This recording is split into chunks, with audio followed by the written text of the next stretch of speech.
When I see a good, healthy soil, my whole system comes to a sort of an excitement now.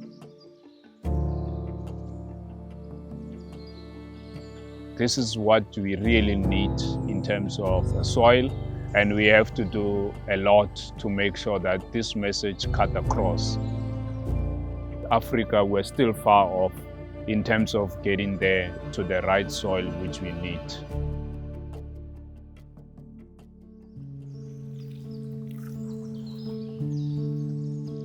My name is Tseke, born in South Africa. I built a very successful oil distribution business in South Africa. I also bought a farm as well during those periods. Me as a farmer, I can see, my farm not doing enough in terms of production, in terms of the streams and the rivers not flowing. So all these questions were sort of a worry for me. Through the research, what I saw, this is something which is definitely going to go all the way, and you have to support it and do something.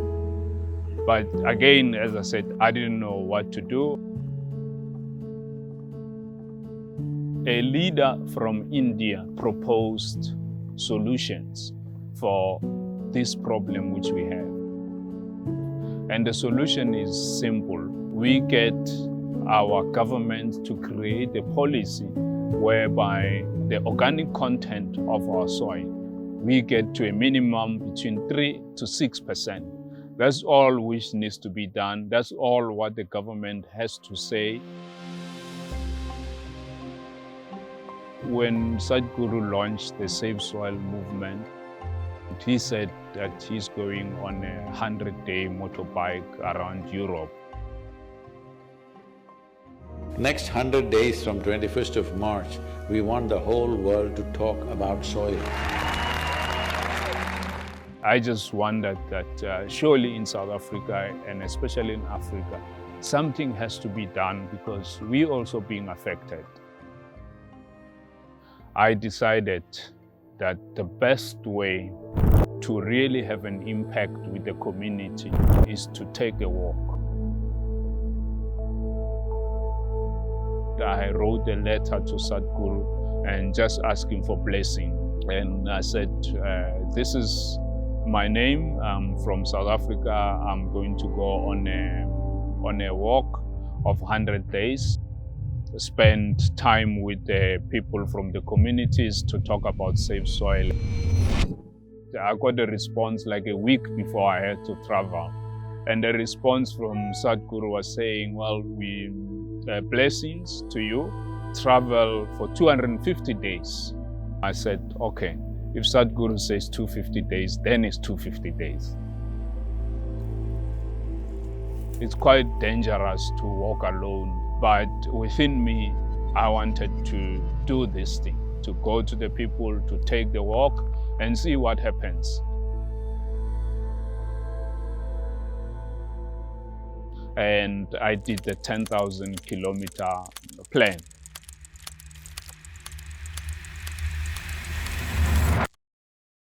I haven't done something like this before. Then finally came the 26th of July. Now I have to take the first step. I had to start my walk at around 4:30 in the morning. Everyone was excited. I had family members and other people giving me water, giving me fruits almost every 2 to 3 kilometers and cheering you up. When it became like 11 o'clock in the afternoon, it started to become hot. And now everyone has disappeared on the road. You sort of now get the sense of what you are faced with. In the initial days, I tried to build up sort of energy within me, so I didn't want to take cell phones or anything, so I walked by myself. 6th day, I'm walking towards the border with South Africa and another country called Swaziland. Unfortunately, I fainted and fell. I vomited a lot. Almost everything was just coming out of my mouth, and managed to get the team. I was made to rest.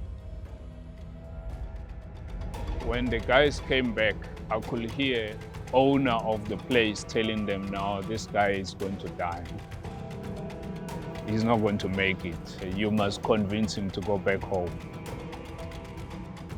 So it was really a wake-up call that in a way helped me now to start to become extremely conscious in terms of what I eat. I still carried on and walked. In the initial, I had some people, but not a large group of people. It was happening, but it was not happening to my expectations.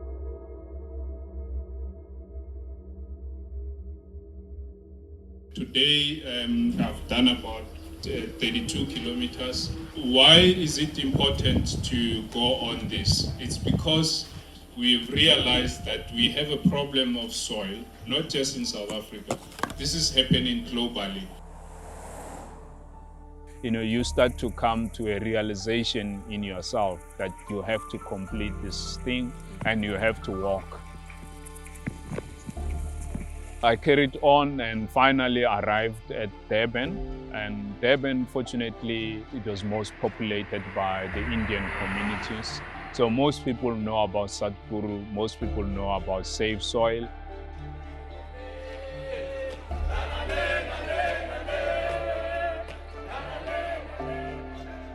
They organized lots of events for us.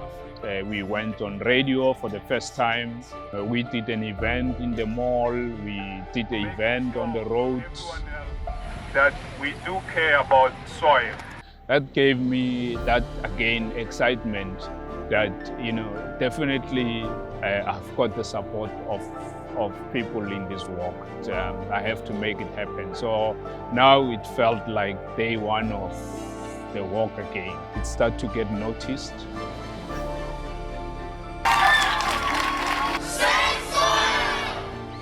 Especially from Conscious Planet, especially from all over the world now. There is someone else walking for 10,000 kilometers.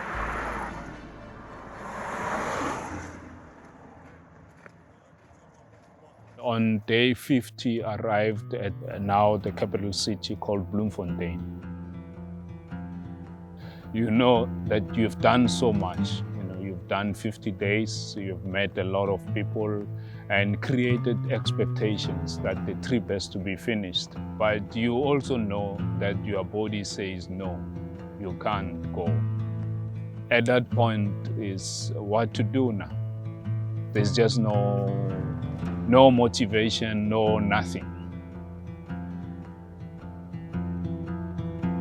And I think also Sadhguru's tweet, during the walk, he did tweet that, I must take a rest, which again showed that he has been informed and he knows about this walk as well. And it gave me such a blessing to myself.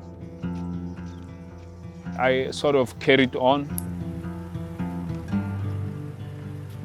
So on the 100th day, it was one of those cloudy, and now we got some rain. I was really soaked up. The rain stopped around 2 o'clock, and that's just before I got to the place where it's sort of historically dedicated to be the furthest southern point. There is no other land beyond that. From there on, you're just going to South Pole. So you've reached the end of the world in a way. And I was really looking forward and motivated to be in that space. And the rain started again. And what a blessing. We're here at the southern tip of Africa. We got a lot of response from people. By reaching that place, you've done something worthwhile. I think after 100 days, it sort of gained a different momentum as well. And now, we had, for the first time, the national television was going to do a live interview, ETV. Soil provides everything else of who we are. But still, you still have to walk. You still have 150 days to go. Now I've entered an extremely, extremely hot zone. Most of the sleeping was just on the road.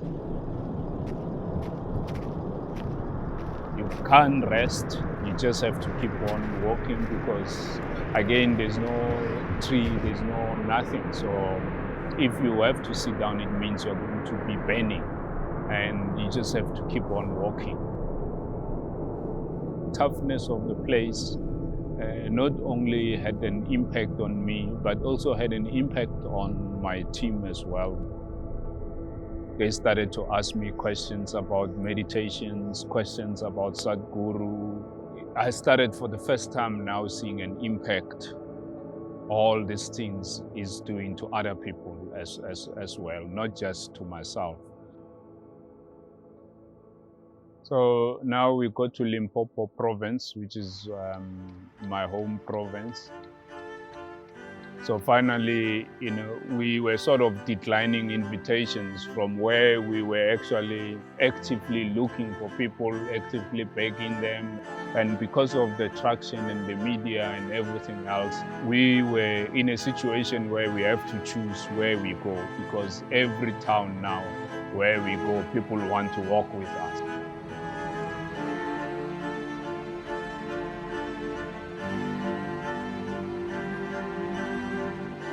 So why walk for the soil? For most people who don't really know, we might have a soil extinction. I understand tomorrow is your last day. 250th day.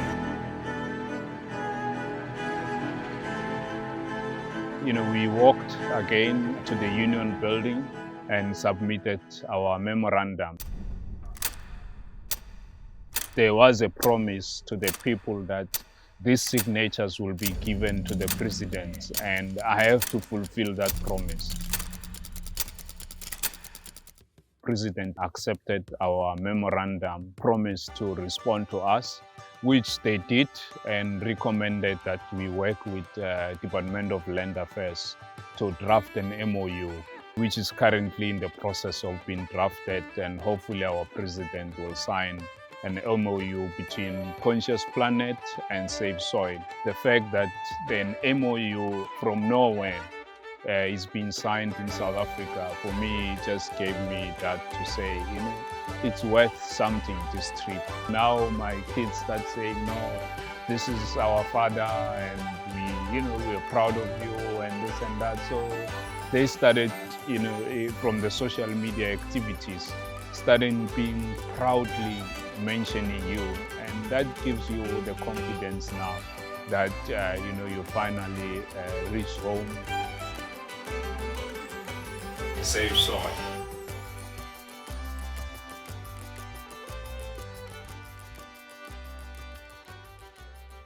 La, la, la, la, la, la, la, la, la.